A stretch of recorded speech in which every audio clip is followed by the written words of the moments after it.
Truth is like mercury. It is fluid, hard to hold on to, but reflects everything with chilling clarity.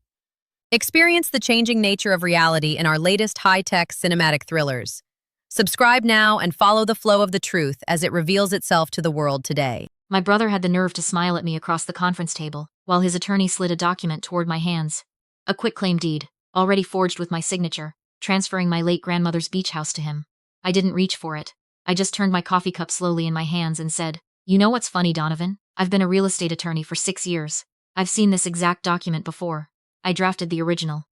His smile didn't break. Not yet. He didn't know I'd spent the past 3 weeks turning that beach house into the most expensive trap he'd ever walked into. Drop a comment and let me know where you're listening from right now. I'd love to know who's in our community. 72 hours before my brother tried to steal my inheritance in front of a notary, I was sitting in my car outside a Walgreens in Charleston, South Carolina, eating a sad granola bar and reading a text from my mother that said, "Can you just call him? He's family."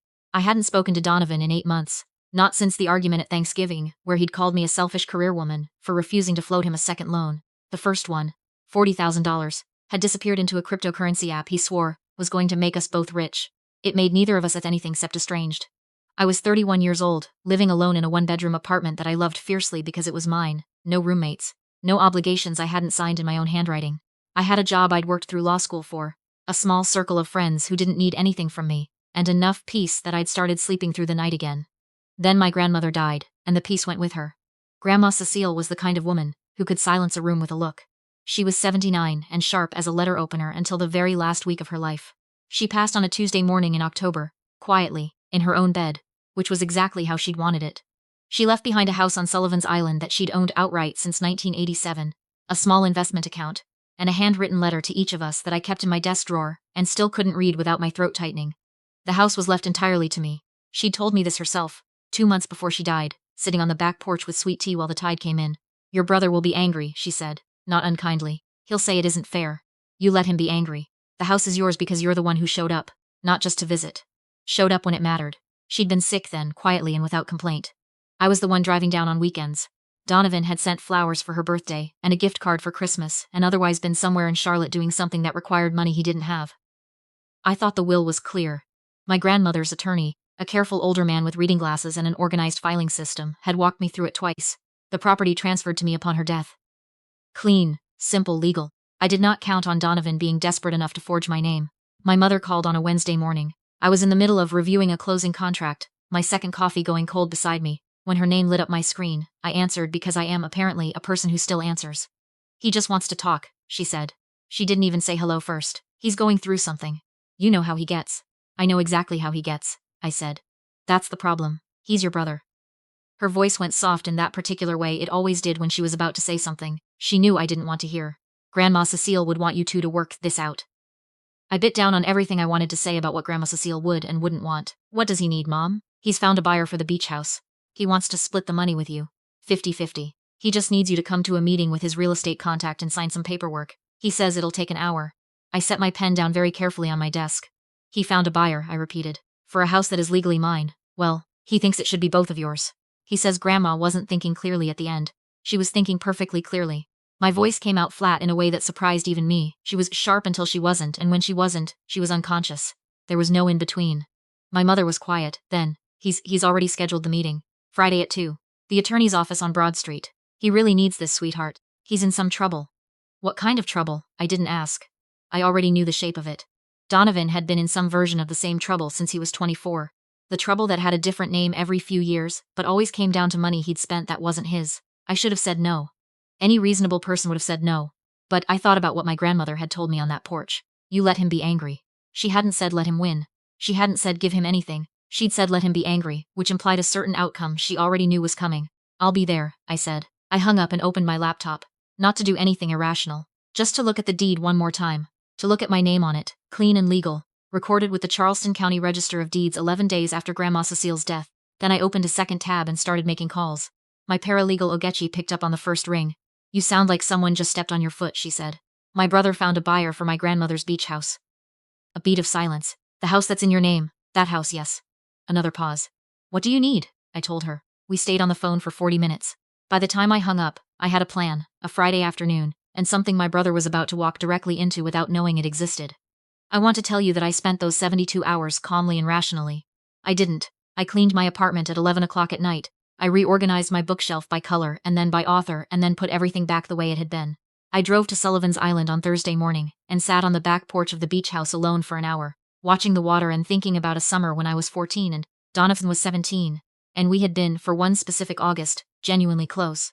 We'd stayed up late on that porch, playing cards with Grandma Cecile and eating shrimp she'd cooked in a cast iron pan, and for a few weeks it had felt like the family we could have been if we'd tried harder.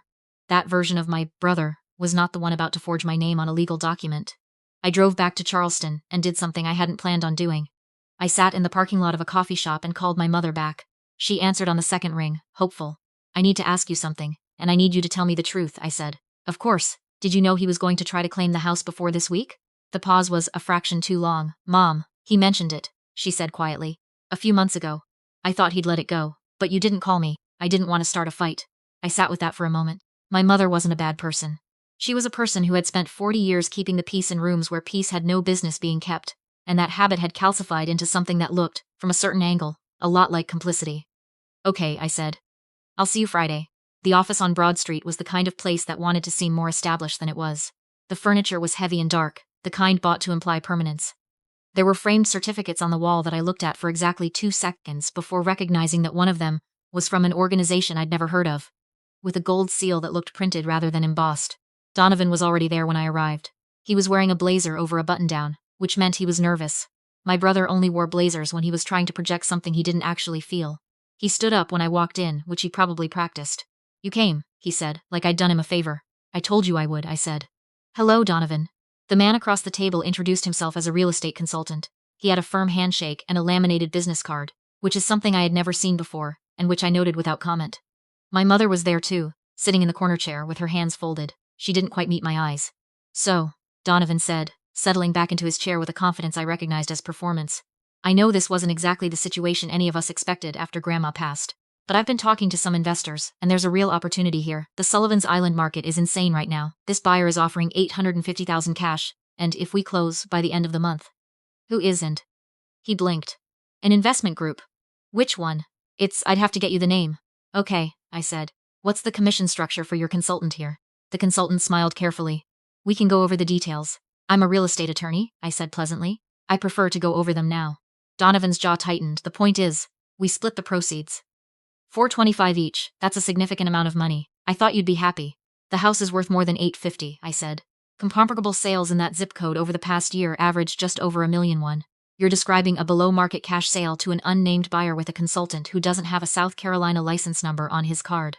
I turned the business card over in my fingers. I looked up your firm this morning. It was incorporated 14 months ago. You have one review on Google, and it's from someone with the same last name as yours.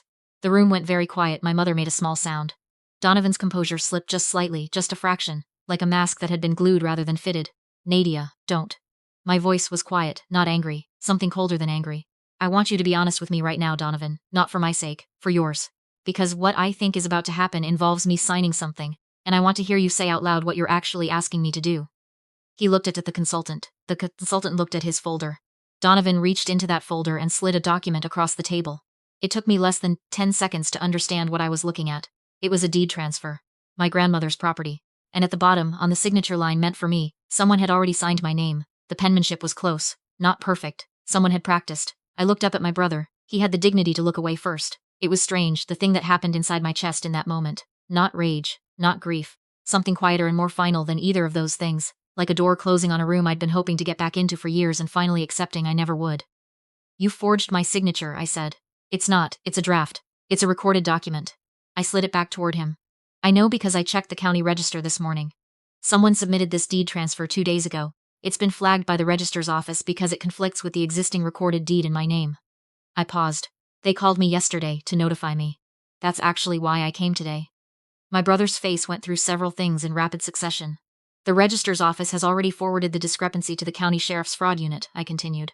I also filed a complaint with the South Carolina Bar Association about the notarization on that document, because whoever notarized a signature that wasn't signed in front of them committed a crime. I'd be thinking about that if I were you. The consultant stood up. Sit down, I said, not loudly. He sat down. I turned back to my brother. My mother was crying quietly in the corner, and I felt the old reflex rise. the urge to soften things for her, to protect her from the consequences of her own choices, and I let it pass. I want to tell you something, I said to Donovan, and I want you to actually hear it. Not as an excuse to argue, just hear it. I set my hands flat on the table. I have been covering for you since we were teenagers. I know you remember it differently, but I have the credit card statements, and I have the emails, and I have a very clear memory of the specific summer I spent working double shifts at a hotel front desk to pay back money you borrowed in my name without asking. I did not report you then because you were my brother, and I thought it would get better. He opened his mouth. I'm not finished. I wasn't raising my voice. There was no reason to. It didn't get better, and I stayed quiet because Mom asked me to, and because Grandma asked me to, and because I told myself it was easier. It wasn't easier, it just delayed the version of this conversation we're having right now. I picked up my bag. The fraud unit has a copy of everything. My attorney is filing a civil complaint this afternoon. You can choose to get ahead of this or not. That's genuinely up to you. I stood. My mother said my name. I love you, I told her, and I meant it. But I'm not fixing this one. I walked out of that office and stood on the sidewalk on Broad Street in the October afternoon and breathed the smell of the city, car exhaust and something faintly floral from a shop nearby, and waited for some wave of emotion to hit me. It didn't. What came instead was the very particular quietness that follows a decision you've been building toward for longer than you knew. I called Ogechi from the sidewalk. How did it go? She asked. He brought a co-conspirator with a fake firm and a forged deed, I said. A pause. You had fun, didn't you? I'm choosing not to answer that. I heard her laugh. What followed was not cinematic. Court proceedings rarely are. There were filings and continuances, and a morning, in November, when I sat in a hallway outside a courtroom for 3 hours waiting for a hearing that lasted 20 minutes. Donovan's attorney was aggressive in the particular way of attorneys who know their client's position is weak. The forged deed was the document that mattered most.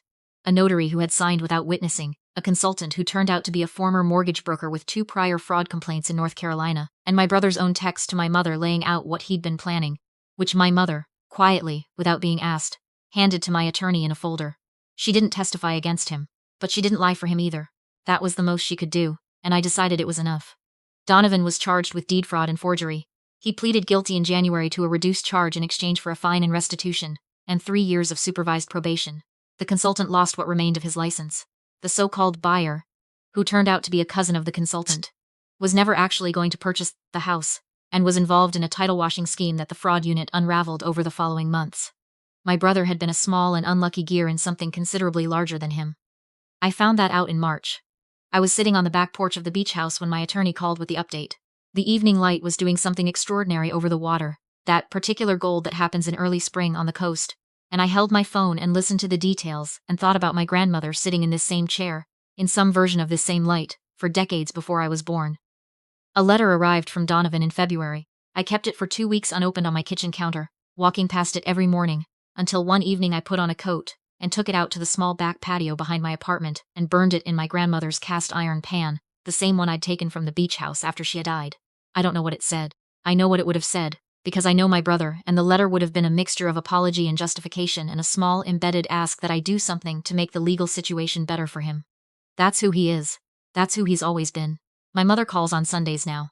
We talk about things that aren't this. Her garden, a show she's watching, a neighbor's dog she's grown inexplicably fond of. We don't talk about Donovan. We might, eventually. Not yet. The beach house is mine. I spent a weekend there last month with Ogechi and 2 other friends, and we ate dinner on the porch with the door open and the sound of the water underneath all of it. And it was so ordinary and good that I had to set my fork down for a second and just sit with it. My grandmother told me once that the hardest thing about loving a family that isn't good to you is that you have to love them and leave them at the same time, and that most people can only manage one of those things. She was talking about her own sister, who she'd cut contact with in 1978 and mourned quietly for the rest of her life. I didn't understand it then. I do now. You can grieve a living person. You can love someone completely and choose, with the full weight of what you know about them, not to let them take anything else from you. Family is supposed to be the place you're safest. Mine taught me how to protect myself from the people who are supposed to love you most. I'm still deciding whether that counts as a gift.